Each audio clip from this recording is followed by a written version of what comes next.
All right. Hello, everyone. It is time for our Lux Your Business Insight of the week. I know every week I say a different name, right? We're going to get it. I'm trying out some new names for this. So, welcome, everyone.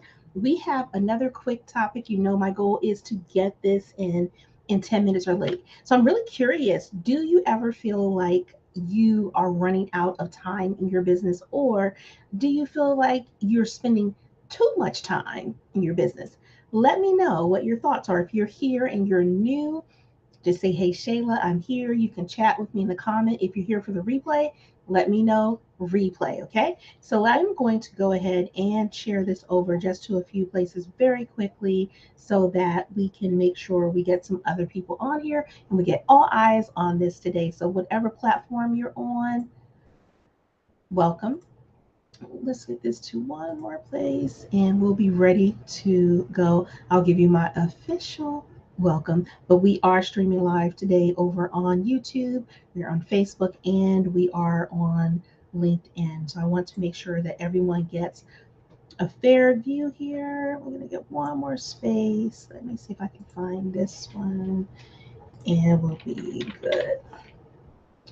All right. So we are talking about the luxury of time, okay? You hear some people say time is a luxury. Well, the truth is, we all have 24 hours in a day, but the key is how you choose to use those 24 hours. When you are running your business as an entrepreneur, you want to make sure that you are being efficient, very efficient, as a matter of fact, so that you won't feel overwhelmed.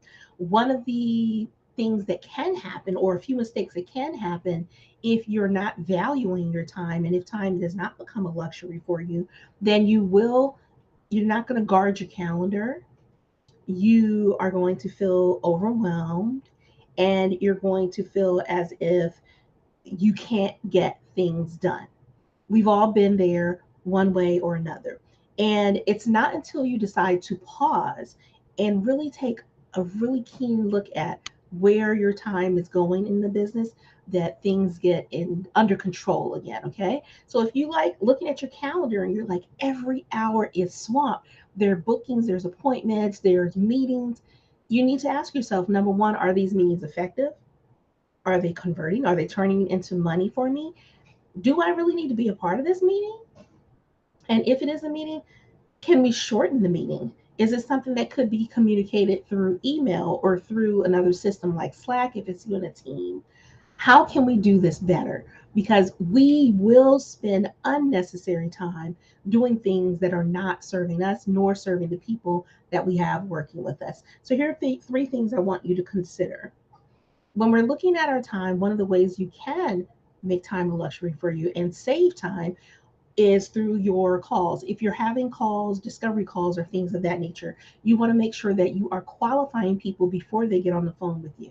If you're qualifying them, you're going to be engaging with your right fit clients, not people that are window seeking. You know, they're not looking through the window like, what are you doing? Wonder if it's a good fit to work with you. You only want to get on the phone with people that are really serious about shifting, about making a change, and they're serious about whether or not they should be working with you. And so you want to use your qualifiers. What are those things that you can do to qualify people to determine if they get access to your calendar? This is going to clear up a lot of time automatically. There are a lot of people that are telling you book your calendar up, get as many calls as you can on your calendar. That's a sales tactic that works for some.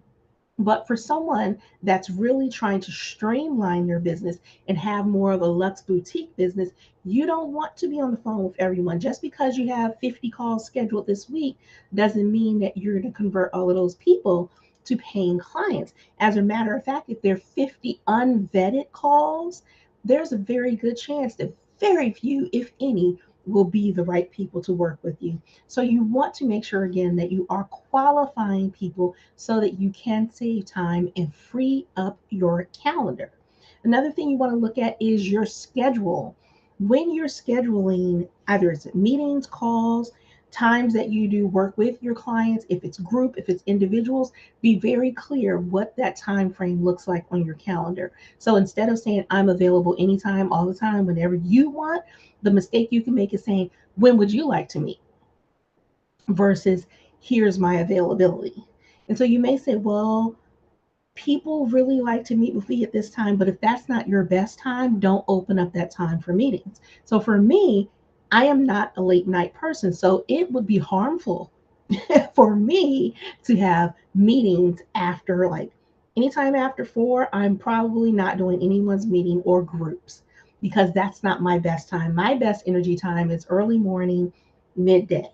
I'm good to go. But I refuse to have bookings available on my calendar for my clients to book meetings during that time.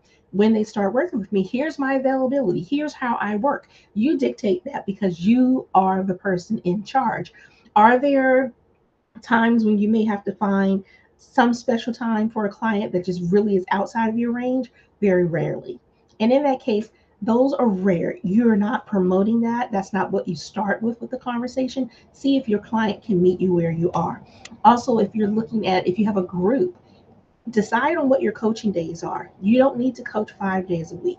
You might be able to consolidate that so you can free up your time there too. If people want to meet with you for coffee or chatting, determine what those days are. Make yourself available when you want to be available and when it's smartest for you to be available, but not available all the time. Take back control of your calendar, be able to look at it, gauge where you're spending your time, and if that spending, the time that you're spending, actually works. And here's another one, which is hard. I'm guilty. Shut down. Learn how to shut the business down, especially if you're working from the home like I am. You have to learn how to shut the business down at a certain point of the day. I know I only start working at a certain point, and I have to shut down at a certain point. If not, you will work all day, all night, into the night.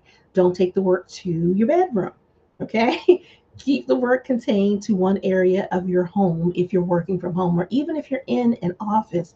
Make sure you have a time when you're saying, I'm ending my day, and be consistent with that so you can have the space to have the break from the business that you need. Now, if you're doing an event or something of that nature, your schedule is going to look different. But for your everyday running of the business, be clear. Be super clear what it needs to be so that you look forward to stepping back into it all the time and it doesn't become a burden. So I hope those tips are helpful for you today. I do want to remind everyone, because we are still super, super excited about this. The Luxe Your Business Experience is happening next week in San Diego, California, and we still have availability for you. So if you are a female founder with a service-based business and you are on track for 6 figures in your business, I encourage you to get into this room. If you're in on the West Coast, California, Arizona, Nevada, those areas, and it's very easy for you to get to it, go ahead, apply, get your ticket now. You can put on there who referred you, select my name because you're watching me now, and there is a really nice guest rate that's available for you. But you need to get in the room. And in order for you to be able to do that, you need to apply. We need to see who you are, because this is a vetted and curated room. So we're not going to waste time in the room.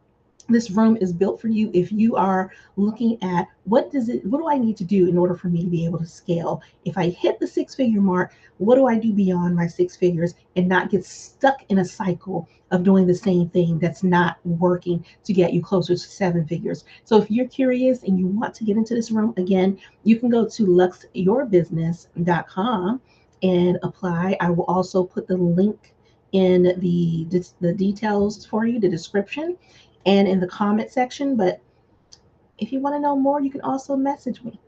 We'd love to have you in the room. I'm excited about everyone who said yes to being a part of this. You've heard us talk about our sponsors and our speakers. It's go time. This is actually happening next week in San Diego, California. I hope to see you there, and everyone else, I'll talk to you later. Bye bye.